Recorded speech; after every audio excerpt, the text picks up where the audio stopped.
Ravishankar.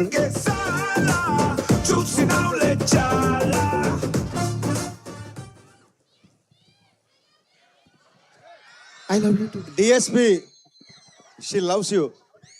I love you too.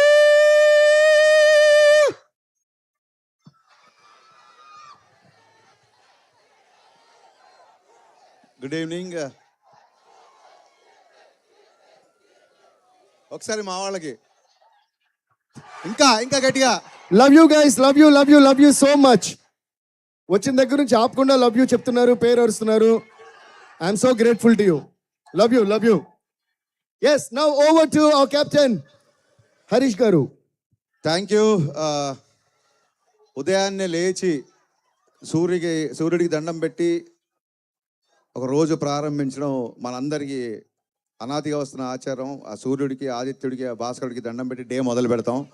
ఈ cinema promotions అంతే ఎనర్జీతో, అంతే పవిత్రంగా, అంతే ఇష్టంగా ఆదిత్య అంబియన్స్ నుంచి మొదలెట్టడం very very very very very happy.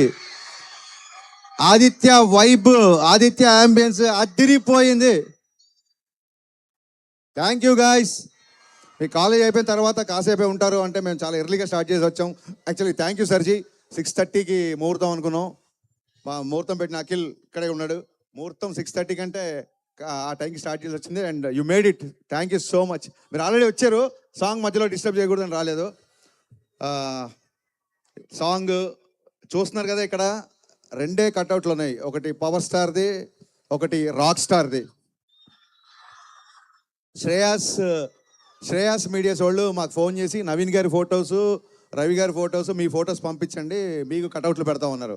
అంటే నేను క్లియర్గా చెప్పా, అక్కడ ఓన్లీ పవర్ స్టార్ కట్అవుట్ ఉండాలి, రాక్ స్టార్ కట్అవుట్ ఉండాలి అని చెప్పాను. అంటే దేవిశ్రీ ప్రసాద్ గారికి ఎప్పుడో కానీ, దేవిశ్రీ ప్రసాద్ గారికి మా గౌరవం, మా ప్రేమ చూపించుకునే అవకాశం ఎప్పుడో కానీ రాదు. ఇది ఏదో మేము త్యాగం చేసామనో లేకపోతే మా కట్అవుట్ వద్దనుకున్నామని కాదు. ఇలాంటి చిన్న చిన్న విషయాల్లో మా గ్రాటిట్యూడ్, మా రెస్పెక్ట్ డిఎస్పీకి చూపించడానికి మాత్రమే, ఇంకెవరికి కట్అవుట్ ఇక్కడ పెట్టలేదు. ఆయన నా సినిమాకి మ్యూజిక్ చేశాడనో లేకపోతే ఆయన స్టేజ్ మీద నేను చెప్పట్లేదు. ఆయన ఆనందం సినిమా చేస్తున్నప్పుడు నేను అసిస్టెంట్ డైరెక్టర్ కూడా కాదు. నేను ఆనందం సినిమా చూసి బయటకు వచ్చి లైఫ్లో ఎప్పుడైనా సరే ఈ మ్యూజిక్ డైరెక్టర్తో పనిచేస్తే చాలు దేవుడు అని దేవుడిని కోరుకున్నాను. దేవుడు ఒక్కసారి కాదు 3 సార్లు ఇచ్చాడు. ఇంకో 3 సార్లు ఇవ్వాలని మనస్ఫూర్తిగా కోరుకుంటున్నాను. అంటే ఇవాళ మ్యూజిక్ కాబట్టి ఆయన పొగటం కాదండి. డిఎస్పీ అనేది నాకు జస్ట్ మ్యూజిక్ డైరెక్టర్ కాదు, నా ఫ్రెండ్ కాదు, నా బ్రదర్ కాదు. ఆయన చెప్పినట్టు DSP is an emotion for me.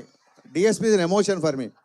అంటే ఎలాంటి ఎమోషన్ అంటే, నిన్నటి వరకు అసిస్టెంట్ డైరెక్టర్గా ఉన్న ఒక వ్యక్తిని తన మ్యూజిక్తో ఓవర్ నైట్లో స్టార్ డైరెక్షన్ చేసే సత్తా ఉన్న ఏకైక మ్యూజిక్ డైరెక్టర్ డిఎస్పీ.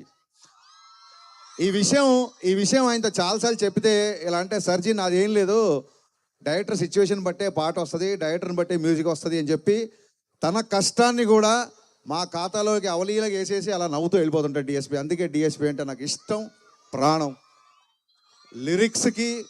లిరిక్స్కి రిథమ్కి, బీట్కి, వాయిస్ అన్నీ క్లియర్గా వినిపించడానికి, ఒక పాట యొక్క సంపూర్ణ తత్వాన్ని మీకు ప్రజెంట్ చేయడంలో అంకిత భావంతో పనిచేసే one and only music director of this generation Devi Sri Prasad. సర్జీ పొగటం కాదు సర్జీ, తన గురించి తనకు తెలియదు. ఏదైనా చిన్న ట్యూన్ ఏదైనా యాడ్ చేయాలన్నా, సర్జీ ఇక్కడ ఒక ట్రంపెట్ వేద్దాం అనుకుంటున్నా, ఇక్కడ ఏదైనా తబలా అయినా అని చెప్తే ఫోన్ చేస్తాడు. ఏంటంటే సర్జీ అసలు మీరు పర్మిషన్ అడుగుతారు ఏంటి, మీరు ఎవరు, మీరు India's number 1 music director Pushpa 2 తర్వాత 5 బిలియన్ వ్యూస్ 5 బిలియన్ ఏంటి ఇంప్రెషన్స్ ఉన్న ఆల్బమ్ చేసిన వ్యక్తి ఇక్కడ ఇది యాడ్ చేయొచ్చా, అక్కడ చేయొచ్చా అని చెప్పి మళ్ళీ ఫస్ట్ సినిమాకి పనిచేసినట్టు పనిచేస్తుంటే ఆ వ్యక్తికి సాష్టాంగ నమస్కారం చేయకుండా ఇంకేం చేయగలుగుతాం. సర్జీ I love you so much. ఇంతకంటే మీ గురించి నాకు ఇంకా చాలా చెప్పాలని ఉంది. But సర్జీ truly honored to be associated with you for the 3rd time and looking forward for many more times. Next ఈ సినిమా ఇందాక మీరు చూసిన సాంగ్ అంత గ్రాండ్గా రావడానికి కానీ, నేను అనుకున్న దానికంటే నాకు ఎక్కువ ఇచ్చే నిర్మాతలు మా నవీన్ ఎర్నేని గారు, రవిశంకర్ గారు. నిజంగా చెప్తానండి, వాళ్ళిద్దరు లేకపోతే ఈ సినిమా లేదు, నేను లేను. పాండమిక్లో నేను ఆ టాపిక్ మళ్ళీ వస్తాను. వీళ్ళిద్దరి సపోర్ట్ ఎంతగా ఉంటుందంటే ఏదైనా చేద్దాము అంటే ఆ, ఎంత అవుద్దండి అని అంటారు తప్ప అంతెందుకు అవుద్దండి అని ఏ రోజు అనలేదు. ఒక ఫ్యామిలీలో అమ్మ గారాబం చేస్తే నాన్న స్ట్రిక్ట్గా ఉంటాడు, నాన్న గారాబం చేస్తే అమ్మ స్ట్రిక్ట్గా ఉంటుంది. అప్పుడే ఆ ఫ్యామిలీ ఆ కుటుంబం బ్యాలెన్స్గా ఉంటుంది. అలాగా నవీన్ గారు డైరెక్టర్స్ అందరినీ ప్యాంపర్ చేస్తుంటారు, మా రవి గారు ఫాదర్ లాగా చాలా స్ట్రిక్ట్గా ఉంటారు. బట్ అలాగని చెప్పి ఎవరిని వదలరు, మాతో ట్రావెల్ అవుతుంటారు. ఇవాళ ఈ ప్రోగ్రామ్ మొత్తం బ్యాక్ ఎండ్లో ఉండి అంతా ఆయన అబ్జర్వేషన్లో జరుగుతుంది. రవి గారు ఇక్కడ ఉంటే ఇంకా బాగుండేది. వాళ్ళిద్దరూ అంత బ్యాలెన్స్డ్గా ఉన్నారు కాబట్టే రంగస్థలాలు కొట్టినా పుష్పాలు కొట్టినా ఏ రోజు ఒక మాట ఎక్కువ మాట్లాడలేదు. అలాగే 1-2 సినిమాలు డిసప్పాయింట్ చేసి ఫ్లాపులు వచ్చినా ఏ రోజు ధైర్యాన్ని కోల్పోలేదు.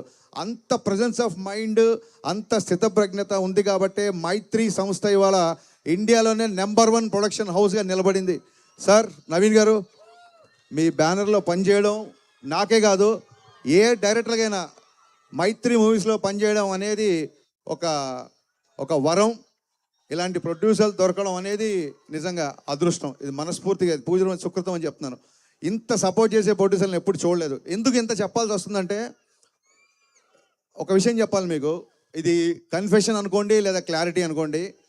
బయట చాలా ఈ సినిమా మీద చాలా రకాల ఆర్టికల్స్, చాలా రకాల వెబ్సైట్ల మీద, చాలా వెబ్సైట్లలో లేదా మీడియాలో, ఎలక్ట్రిక్ ఛానల్ అన్నిట్లలో కొన్ని రూమర్లు అయితే వచ్చు, కొన్ని వాళ్ళు వాస్తవాలు అనుకుని రాసిండి అయితే చాలా జరిగినాయి. అందరు రాసిందంటే సినిమా పవన్ కళ్యాణ్ గారి వల్ల లేట్ అయింది అని చెప్పి చాలామంది రాశారు. ఇవాళ నేను ఇక్కడ ఈ ఆదిత్య కాలేజ్ వేదిక చెప్పగలుగుతున్నానండి. మళ్ళీ ఒకసారి అందరికీ క్లారిఫై చేస్తున్నా, ఈ సినిమా పవన్ కళ్యాణ్ గారి వలన ఏ మాత్రం ఆలస్యం అవ్వలేదు, అస్సలు అవ్వలేదు.